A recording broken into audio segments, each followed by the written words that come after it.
termes de texte à lire. Voilà, donc, introduction au spécifisme, la FARJ, Fédération anarchiste de Rio de Janeiro. Et du coup, le spécifisme, c'est un, j'ai pas envie de dire un courant, mais en gros, le spécifisme, c'est un mode organisationnel anarchiste qui, euh, qui découle de différentes choses. D'abord, bah, ça se place dans la lignée de la critique qui a été postée par la plateforme, mais ça fait aussi une critique de la plateforme dans le sens que celle-ci euh, en fait apporte un propos limité seulement au syndicalisme révolutionnaire. Elle ne prend pas en compte d'autres choses. En plus, c'est un contexte précis et particulier. Euh, donc déjà, donc, il se passe dans la lignée de la plateforme. Certains diront que c'est un sous-platformisme, que ça découle du platformisme. Mais c'est aussi le spécifisme issu de l'histoire des mouvements anarchistes d'Amérique du Sud, où en fait c'est un ensemble de.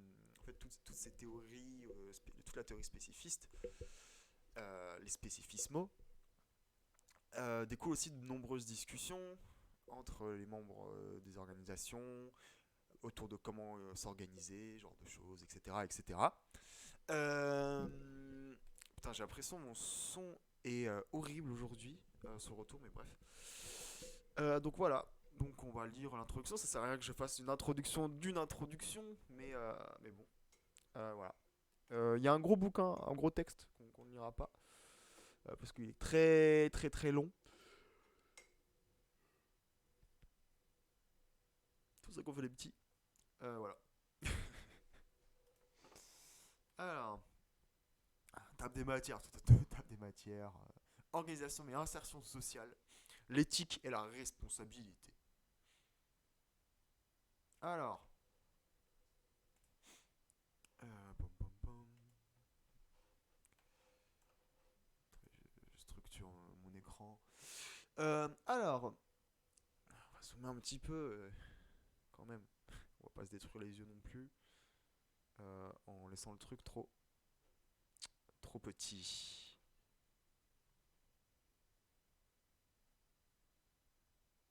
Pardon, j'ai bugué. Alors, le spécifisme et spécifismo en VO est un courant d'anarchisme latino-américain. Le texte ci-dessous a été écrit par Felipe Correa, un militant de la Fédération de Rio de Janeiro. Organisation et insertion sociale. L'anarchisme spécifiste, revendiqué par la Farge ou simplement spécifisme, est une conception de l'organisation anarchiste.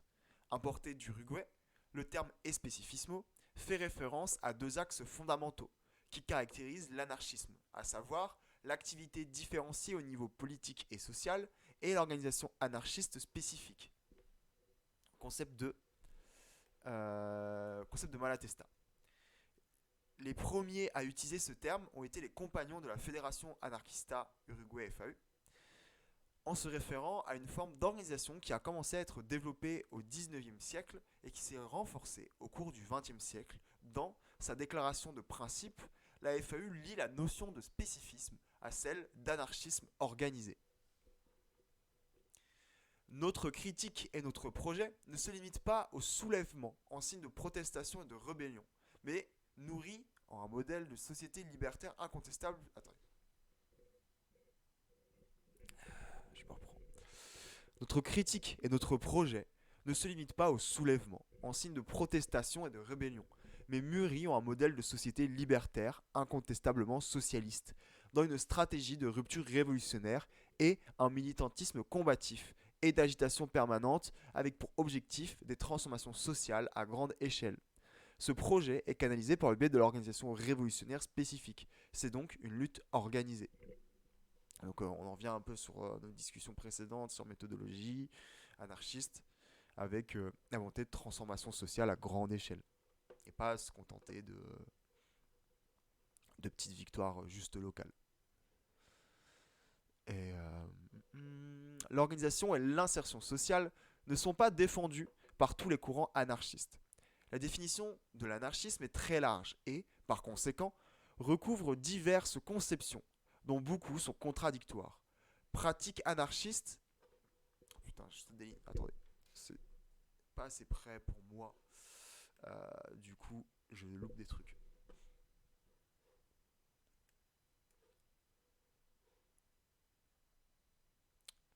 L'organisation et l'insertion sociale ne sont pas défendues par tous les courants anarchistes. La définition de l'anarchisme est très large et, par conséquent, recouvre diverses conceptions, dont beaucoup sont contradictoires.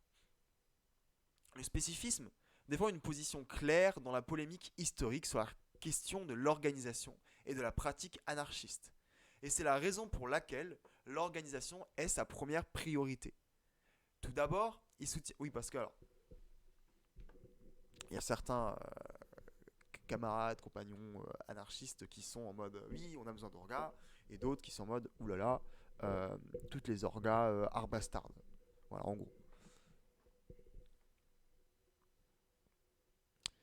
Tout d'abord, il soutient que les anarchistes devraient s'organiser spécifiquement, en tant qu'anarchistes, pour ensuite travailler dans le mouvement social.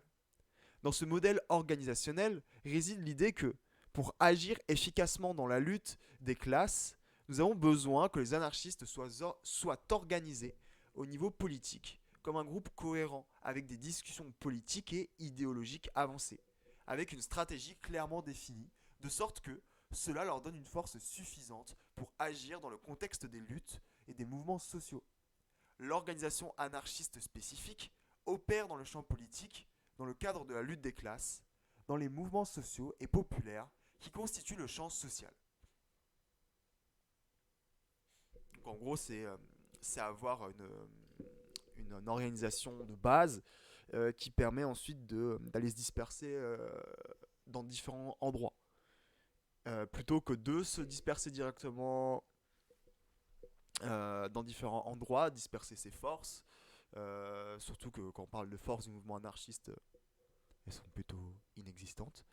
Mais du coup, c'est cette idée d'avoir une organisation euh, qui permet de concentrer un peu ses forces de manière cohérente pour ensuite aller à droite à gauche. Le fait de concentrer les forces dans une organisation, ça rejoint un peu les principes enfin, l'idée de la plateforme. Après, le truc, c'est que la plateforme est plus axée sur un bail syndicaliste, en mode on va faire de la lutte syndicale, principalement. Alors que là, il y a tout un autre propos où on va un peu dans tous les mouvements, un peu dans toutes les luttes sociales.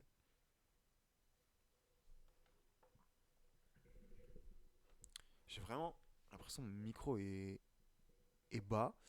Je vais juste m'écouter un coup cool au retour.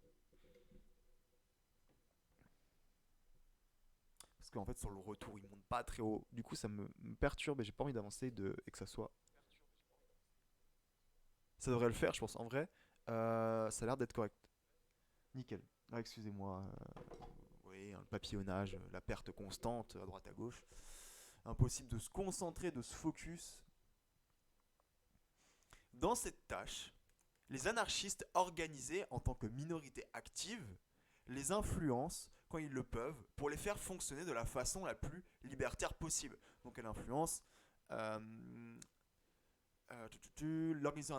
l'organisation anarchiste spécifique opère dans le champ politique, dans le cadre de lutte des classes, dans les mouvements sociaux et populaires. Il constitue le champ social. Dans cette tâche, les anarchistes, organisés en tant que minorité active, les influencent quand ils le peuvent pour faire fonctionner de la façon la plus libertaire possible. Organisés comme un groupe spécifique cohérent, les anarchistes constituent une force sociale plus importante et constituent un élément important d'influence et de persuasion qui a moins de chances d'être écrasé par un parti de la gauche autoritaire de quelque obédience que ce soit, par l'Église ou par d'autres individus et groupes qui essayent en permanence d'utiliser le mouvement social à leur propre bénéfice. Donc là, on voit bien vraiment cette idée, en fait, d'avoir une force concentrée pour pouvoir résister à d'autres forces qui s'opposent d'une manière ou d'une autre, que ce soit les forces de l'État, les forces fascistes, ou même que ça soit en fait, comme il disait, de partis autoritaires de gauche qui vont avoir tendance à essayer de prendre le contrôle des luttes sociales. Et donc c'est d'être capable de pouvoir s'opposer à ces différentes forces euh, en s'organisant de manière cohérente au sein d'une organisation spécifiquement anarchiste. Et de former une minorité active, c'est-à-dire genre un petit groupe euh, qui est actif et qui agit dans la société. Voilà. Minorité, on n'en est pas beaucoup. C'est comme une avant-garde, sauf que c'est pas une avant-garde. Comment dire? C'est comme une avant-garde, sauf qu'il y a un rapport différent aux, aux luttes des classes ou aux sociaux. La minorité active, ça va plus être un rapport où elle se met au même niveau.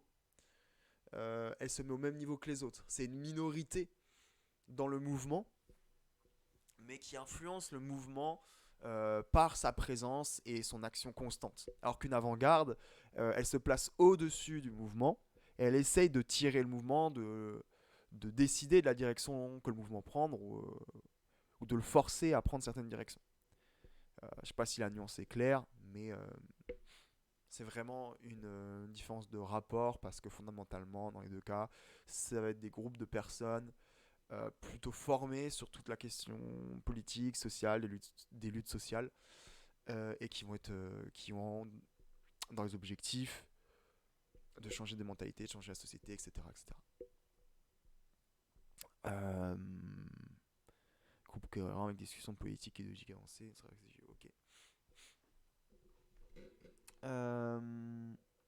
Où est-ce qu'on était? Attends. Voilà. Le deuxième axe de l'anarchisme spécifiste est l'insertion sociale. Le concept d'insertion sociale est lié à cette recherche du vecteur social perdu par l'anarchisme, quand celui-ci s'est éloigné de la lutte de classe et des mouvements sociaux. L'épisode de l'éloignement des anarchistes du mouvement syndical au Brésil, dans les années 20 et 30, se termina par une perte du vecteur social de l'anarchisme qui finit par s'organiser en centres culturels, athénées, écoles, etc. L'insertion sociale renforce l'idée. Alors oui, alors avant d'avancer, il y a ce bail que, bah, en fait, oui, tu regardes souvent les groupes anarchistes actuels, c'est, ça va être soit, on va faire dans les clichés dans l'extrême, ça va être soit tard des punks, mais ils font rien d'autre à part faire de la culture, ce genre de choses. Alors, c'est cool, hein, mais bah, tu fais juste de la culture, quoi. Et c'est pas avec de la culture que tu changes la société. Ou à l'extrême opposé, euh, ça va être voilà, des gros cerveaux universitaires, des universitaires mentaux en mode gros cerveau, très actualisés, bourgeois, qui sont pas au contact des luttes sociales ou qui sont dans certaines organisations de lutte qui sont un peu bourgeoises. Euh, voilà. Et donc voilà, qui sont pas en contact avec la réalité, qui sont pas en contact avec le réel et qui se contentent de faire de la théorie, des anarchistes de fauteuil, en gros, des anarchistes de fauteuil. Un peu comme moi en fait. Voilà. Je suis dans un fauteuil, je lis des bails et voilà, c'est tout. Alors, j'en étais où? Mhm. L'insertion sociale renforce l'idée que les anarchistes ont, au-delà de ces aspects de transmission de la mémoire et de promotion de la culture libertaire, un rôle moteur dans les luttes des mouvements sociaux et populaires. Nombreux sont ceux qui se méfient du terme insertion sociale, l'associant au vieil entrisme de la gauche autoritaire dans les mouvements pour essayer de les contrôler ou de les faire fonctionner dans son propre intérêt. Dans la réalité, ce n'est pas cela. Ce concept d'insertion sociale est lié à l'idée du retour organisé des anarchistes dans la lutte des classes et les mouvements sociaux. Et ce, et ce non dans un sens avant-gardiste de combattre pour le mouvement, mais en tant que minorité active qui lutte avec ce mouvement. Bah, vous voyez, on a de manière plus claire la distinction qu'on a essayé de faire avant. L'avant-garde Elle lutte pour le mouvement et la minorité active lutte avec le mouvement. Voilà, elle lutte en son sein. Euh, hmm,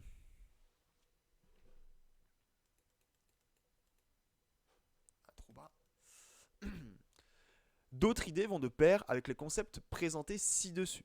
Par exemple, la critique du manque d'organisation de la majorité des anarchistes en proposant comme réponse cette forme d'anarchisme organisé, guidée par la conception d'organisation spécifique expliquée précédemment. Il y a également une claire proposition à la... Il y a également une claire opposition à l'anarchisme individualiste et à l'exacerbation des égos, en proposant une forme de communisme anarchiste ou collectiviste, qui fait de la liberté collective son ordre stratégique et qui considère que sans elle, la liberté individuelle est impossible. Voilà, donc personne n'est libre tant qu'il y a encore un esclave. Voilà. Tant que quelqu'un n'a pas été libéré, personne n'est libre, en gros. Voilà, personne n'est vraiment libre tant que tout le monde ne l'est pas. Oui, c'est un peu tautologique, mais voilà. Et que c'est pas dans l'exacerbation d'un anarchisme individualiste qui chercherait pas à se structurer en organisation, qui chercherait pas tant à avoir un développement de la société plus qu'un un développement de la société, qui chercherait pas tant à avoir une élévation commune, à un niveau plus libre, plus égalitaire, moins de hiérarchie, etc., etc., etc., que, euh, que plus non, bah, élévation personnelle, ce genre de choses, j'imagine. Après, exacerbation des égos. Est-ce qu'il y a du mal à avoir l'ego exacerbé, hein, au final? Est-ce qu'on n'a pas le droit euh, de laisser son ego s'exprimer? Voilà. Puisque le nouveau sacré, c'est devenu l'individu, le soi. Voilà. Pour qu'il s'élève et qu'il devienne meilleur. Est-ce qu'il y a forcément que du négatif là-dedans? Je ne pense pas en vrai. Je ne pense pas, puisqu'en même temps ça rejoint le principe de liberté, mais c'est là qu'on parle de liberté collective.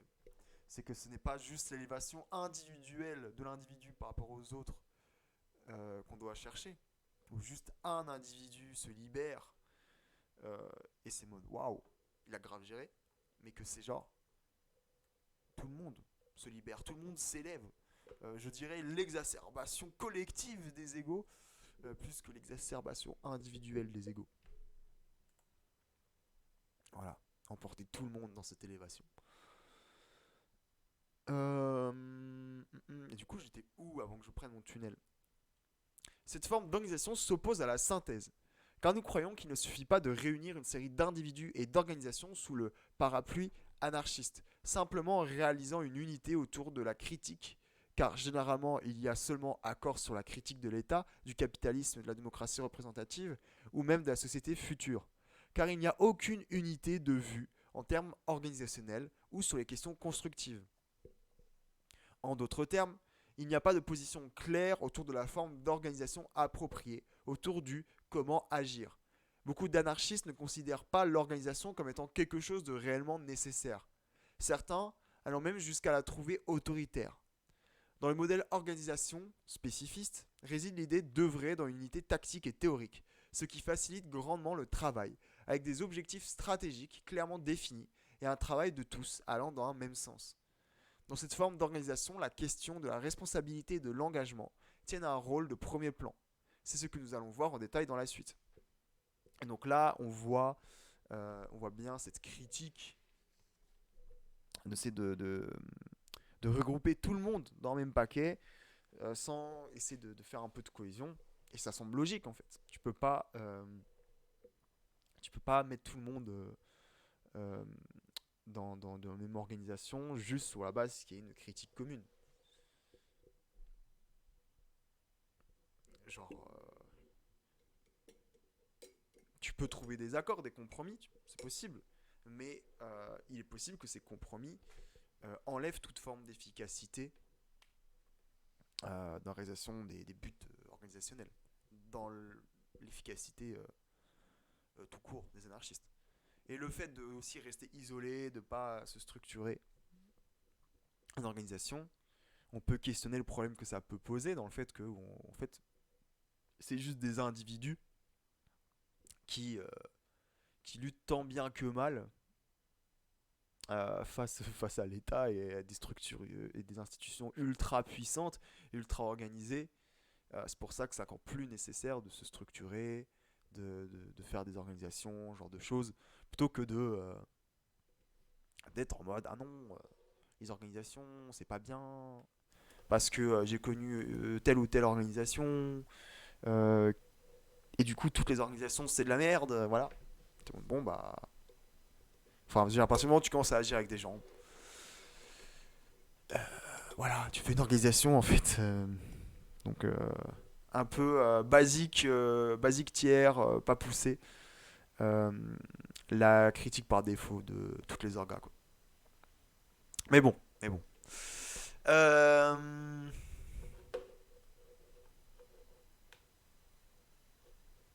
ok, alors l'éthique et la responsabilité.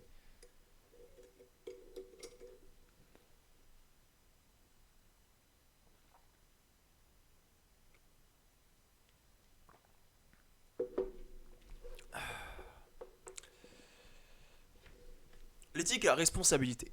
Deux principes s'adossent à la notion d'organisation et d'insertion sociale. L'éthique et la responsabilité.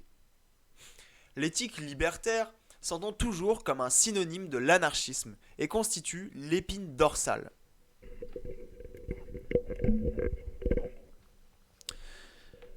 Elle ne doit pas être considérée comme un système d'idées et de valeurs théoriques non applicables. Non. Je vous ai dit que j'ai du mal à parler aujourd'hui. Elle ne doit pas être considérée comme un système d'idées et de valeurs théoriques non applicables, mais comme un principe applicable de valeurs qui prennent en compte les intérêts collectifs et universels, et qui définissent des principes de conduite. L'éthique anarchiste est justement une nécessité de cohérence entre notre conduite et les principes que nous défendons. Dans le cas de Farge, par exemple, la liberté, le fédéralisme, l'autonomie, l'internationalisme, l'action directe, le classisme, l'anticlassisme, je pense, la lutte contre le classisme, la pratique politique, l'insertion sociale et l'entraide. Ou classisme, en fait je vois pas ce qu'il veut dire par classisme, mais on s'en fout, c'est pas important. Oubliez. C'est juste une citation en mode, voilà, on vous sort les trucs qu'on follow, tout ça, voilà. Mais donc là, oui, il y a l'importance d'être uni par une éthique, voilà, en plus de la méthode.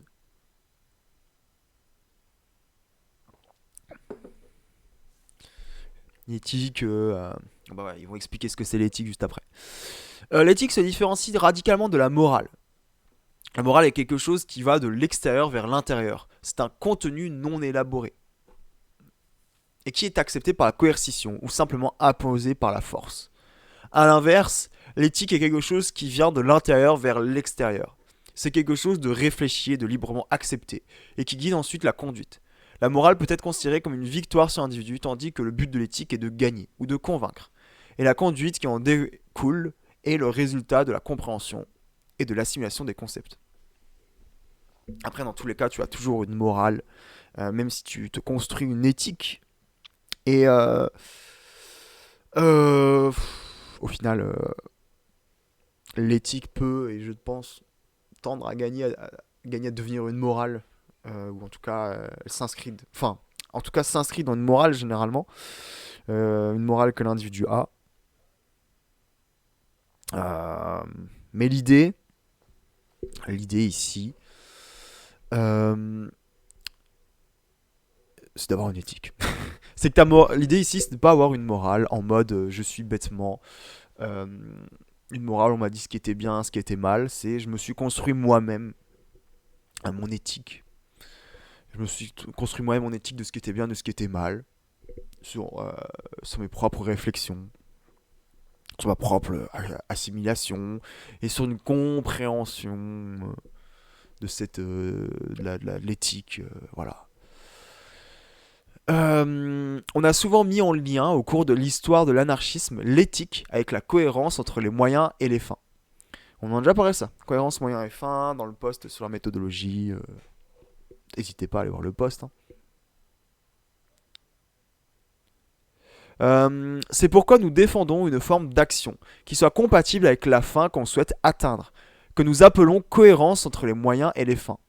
Il est entendu que si la lutte a pour objectif la liberté, elle doit être menée dans la liberté.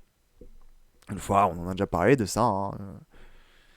On va pas appliquer des moyens autoritaires, on va pas lutter de manière autoritaire si ce qu'on veut atteindre c'est la liberté. Après, définir la liberté, autre question qu'on n'abordera pas là tout de suite. Cela s'applique à différents domaines qui vont du rejet d'un moyen autoritaire comme l'État pour atteindre la liberté, la conception marxiste du socialisme, jusqu'à la défense d'une pratique honorable, honnête et véritablement politique. À la différence des histoires de militantisme de Nietzsche, par exemple, qui croyaient que tout était bon pour arriver à la révolution, y compris mentir, tromper, faire chanter, trahir les camarades, etc. Ouais, Nietzsche, c'est spécial. Allez lire Catéchisme du militantisme, du militant, je sais plus, de Nietzsche. C'est assez court, c'est quoi, une vingtaine de phrases à peu près. Non, plus quand même. Mais genre, c'est vraiment très très très court et il explique un peu, genre, basiquement tout ce qu'ils ont résumé en une phrase. À des bails de. Euh, il est très dans une menta qui est. Le seul but du révolutionnaire, c'est la destruction du système actuel et que il doit être du coup prêt à tout, même à trahir, manipuler, mentir, etc. Euh, et que toutes ces relations sociales ne doivent être faites que dans l'intérêt et que dans l'utilité euh, de la révolution. Et qu'une fois que la révolution est arrivée, le révolutionnaire se trouve être un peu un problème pour la société, parce que son seul but existentiel, c'était la destruction du système. Or, il n'a plus sa place dans le nouveau système qui se met en place, qui se construit. Voilà, voilà. Très fun, Nietzsche, très très fun. Alors, dans l'histoire de l'anarchisme, oui, et puis conception voilà, pour atteindre la liberté. Moyen autoritaire comme l'État pour atteindre la liberté. Bon, les marxistes. Euh, En mode, on va faire un État ouvrier qui est généralement dirigé par une bourgeoisie administrative, bureaucrate. Et donc, du coup, en fait, avec le risque que l'État ne finisse pas par disparaître et que son but soit sa propre survie, ce qui est logique pour un État, et non plus la réalisation de la révolution, et qui deviennent peut-être même contre-révolutionnaires, tout en gardant un discours et une apparence révolutionnaire. Dans l'histoire de l'anarchisme à Rio de Janeiro, l'éthique s'est énormément rapportée au respect mutuel.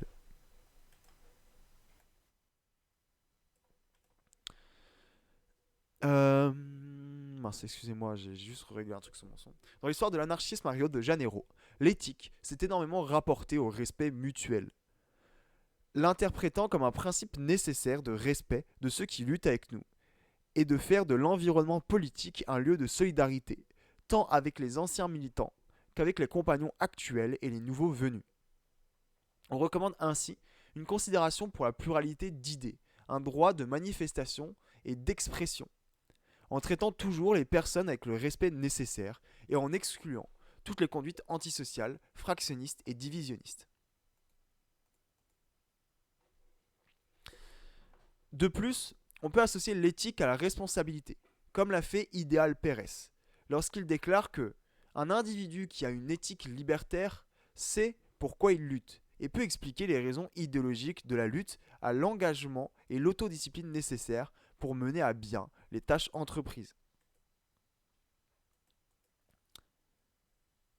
Oui, parce que tu as besoin d'une certaine discipline pour militer. Voilà, c'est aussi le propos, c'est que tu ne peux pas, euh, tu ne peux pas te contenter de temps en temps aller faire une petite action avec un groupe de manière sporadique, assez rare, ou de te retrouver pendant des moments de militantisme, je sais pas, alcoolisé, sous drogue, etc., etc. Et que même de manière générale, bah, c'est peut-être nécessaire d'avoir un bon hygiène de vie pour être en capacité d'agir, parce que sinon, bah, c'est compliqué, tu vois, si c'est un peu le bordel dans ta life, de faire grand-chose, en fait. Donc, de l'autodiscipline et de l'engagement, où c'est pas juste de temps en temps, et t'es discipliné, mais autodiscipliné. En mode, pas genre, autodiscipliné, c'est soi qui se discipline, quoi. C'est pas avec quelqu'un qui te dit quoi faire à quel moment, c'est toi qui est en mode on va se fixer des horaires pour faire ce genre de bail, etc. etc. quoi. À ce sujet, Idéal Pérez, qui a constamment soutenu les valeurs d'éthique et de responsabilité, a souligné la nécessité pour les militants anarchistes de connaître les raisons de la lutte, c'est-à-dire contre quoi ils se battent et pourquoi ils se battent, en réussissant à justifier idéologiquement leurs arguments. Donc en gros, tu luttes pas pour n'importe quoi en fait. Genre renseigne-toi quand tu vas faire une action, genre ça semble logique. Euh, et il faut que ça soit justifiable dans ton idéologie, dans ta façon de penser. Parce que sinon, si tu n'arrives pas à le justifier, pourquoi tu l'as fait cette action? L'engagement et l'autodiscipline seraient donc fondamentaux pour mettre en pratique cette éthique libertaire. Les anarchistes défendent une position courante dans le mouvement libertaire de non-engagement et d'irresponsabilité, étant par conséquent non éthique. Attends quoi? L'engagement et l'autodiscipline seraient donc fondamentaux pour mettre en pratique cette éthique libertaire. Les anarchistes défendant une position courante dans le mouvement libertaire de non-engagement et d'irresponsabilité étant par conséquent non éthique. En gros, les militants anarchistes, euh, ou c'est exactement ce qu'on disait avant, voilà, qui virevoltent, ils se pointent de temps en temps, etc. etc.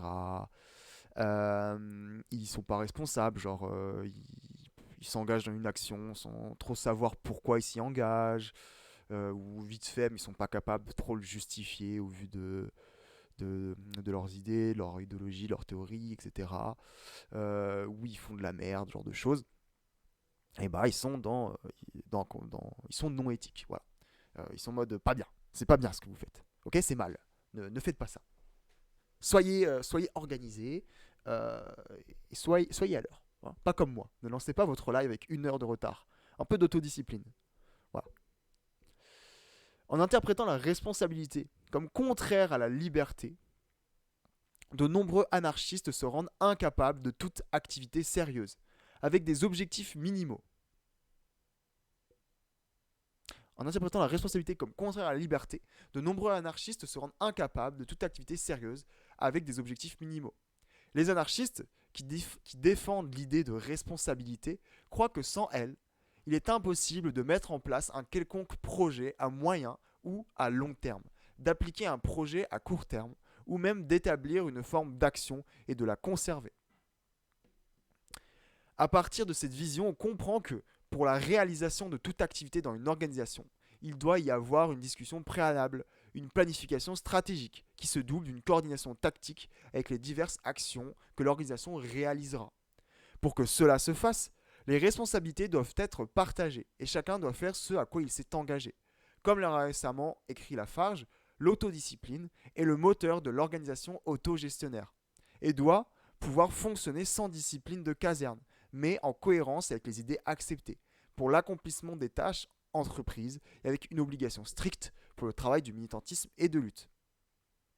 Voilà, donc on voit bien que, en gros, si t'as pas un peu d'autodiscipline, si tes actions sont pas, les actions que tu fais rentrent pas dans un cadre plus large, d'une stratégie plus large qui a un objectif plus lointain que juste faire cette action, mais que ça s'inscrit dans un ensemble d'actions, que ça t'est préparé, que ça t'est réfléchi, et ben en fait, ça va servir à pas grand chose. Tu vas juste de faire de temps en temps une petite action pour le fun, mais c'est pas inscrit dans quelque chose de cohérent. Euh, donc voilà.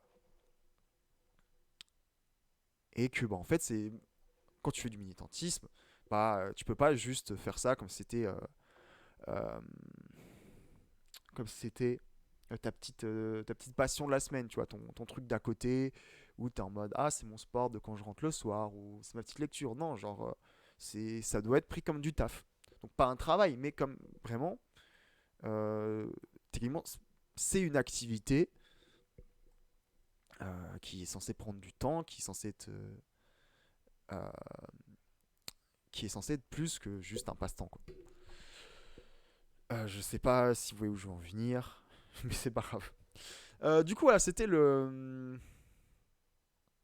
texte sur l'introduction, une introduction au spécifisme de Felipe Correa de la Fédération anarchiste de Rio de Janeiro. Du coup, qu'est-ce qu'on a vu? Qu'est-ce qu'on a vu? Alors déjà, euh, bah, la nécessité d'avoir une organisation spécifique anarchiste au sein de laquelle les anarchistes peuvent se regrouper de manière cohérente pour regrouper leurs forces, agir de manière cohérente dans la société, pouvoir faire face à différentes forces adverses politiques, des forces adverses politiques, et à partir de cette organisation spécifiquement anarchiste, pouvoir agir dans le champ social, donc dans les mouvements sociaux, euh, dans le cadre de la lutte des classes, etc. etc. Mais pour pouvoir agir efficacement dans le champ social, il y a besoin d'avoir cette organisation spécifique qui donne de la cohérence, qui donne une théorie, une manière d'agir, qui donne du poids en fait. Plutôt que de juste être,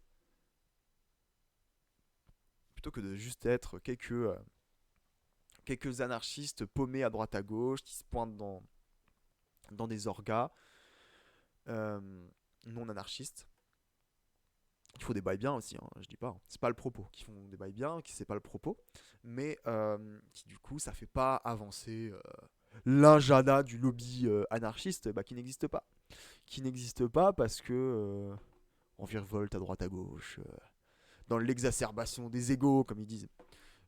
Bon, ouais, on a vu qu'il y avait une petite critique de l'ego, tout ça, c'est discutable parce que une petite critique de l'exacerbation des égaux, mais en même temps, on est en mode, bah, ce qui compte, c'est la liberté collective. Donc, on a envie de dire exacerbation collective des égaux et élévation de l'ego de chacun, mais de manière collective. Et du coup, c'est la libération de tous n'est pas réelle tant qu'il n'y a encore une personne qui n'est pas libre, en gros. Euh, et c'est en mode, bouh, c'est pas bien de critiquer par défaut les organisations, de juste être dans cette pensée facile de c'est une orga, c'est autoritaire, c'est de la merde. Euh, Ce qui peut te pousser du coup à pas agir parce que en fait, tu vas fuir les orgas par défaut. Et bah, peut-être du coup, tu vas être dans aucun bail. Et tu vas juste être là à semer en mode ah là là, toutes les orgas c'est de la merde, il n'y en a pas une qui est bien. Euh, Et du coup, bah, tu seras juste là, mais tu feras pas grand chose, quoi. Ah, donc après, bon, ils ont parlé de l'éthique, ils font une distinction éthique morale. Personnellement, je suis en mode, bon, au final, l'éthique c'est une morale, si on veut, dans la manière dont ils l'ont présenté. Parce que l'éthique, c'est basiquement une morale qui viendrait de l'intérieur et de soi et qui serait conscientisée. Euh, donc voilà. Mais dans tous les cas, une éthique est influencée par la morale dans laquelle l'individu s'inscrit. Parce que déjà juste la morale de la société occidentale, tu vis dans la société occidentale, tu ne peux t'extraire entièrement de la morale de ta société, de ton groupe. Donc l'éthique s'inscrit dans cette morale de toute façon. Mais le propos c'est de l'éthique, le propos de l'éthique, c'est d'avoir conscience de ses actions, d'avoir conscience de pourquoi tu fais telle ou telle action, d'avoir conscience de pourquoi tu as telle ou telle position idéologique, de pas être juste dans le tu subis et tu fais, à quelque chose parce qu'on t'a dit que c'était bien ou que c'était mal, tu vois. Non, non, non, tu es dans l'éthique, tu conscientises, tu as conscience de tes actions en fait. Voilà. Donc, voilà, critique. On a vu que ça critiquait un peu le fait que c'est en mode, oh là là, il y a d'autres manières que d'utiliser l'État pour atteindre la liberté. Voilà, voilà. Et Netchef, un peu suspect, voilà. Euh, Ouais, et puis gros point sur l'autodiscipline, hein. Autodiscipline, quand même vachement important. Euh, Où vraiment, c'est assez central, je pense, l'autodiscipline. D'être capable de se discipliner, de pas être juste dans un virevoltage, dans un chaos constant, et d'avoir des actions stratégiques, de savoir tenir ses engagements, de savoir, je me répète, être à l'heure quand tu lances ton live. Un genre de bail, quoi. De pouvoir agir correctement. Ah, d'autant plus dans une logique anarchiste, autogestionnaire, libertaire, etc. La, L'autodiscipline, la discipline, est encore plus nécessaire que dans une structure hiérarchique. Parce que dans une structure où on limite la hiérarchie au minimum, pour qu'elle fonctionne, c'est là que tu as besoin du plus haut niveau de discipline. D'autodiscipline, certes, mais de discipline quand même. Sinon, en fait, c'est le sbeul. Et comme dit la phrase, euh, anarchy is order, euh, l'anarchisme est l'ordre. Donc voilà. Euh, donc voilà, on a lu ce petit texte qui nous a quand même pris une petite heure. Voilà, pour 2-3 pages. Pour 2-3 pages. Donc s'il y a des questions, n'hésitez pas.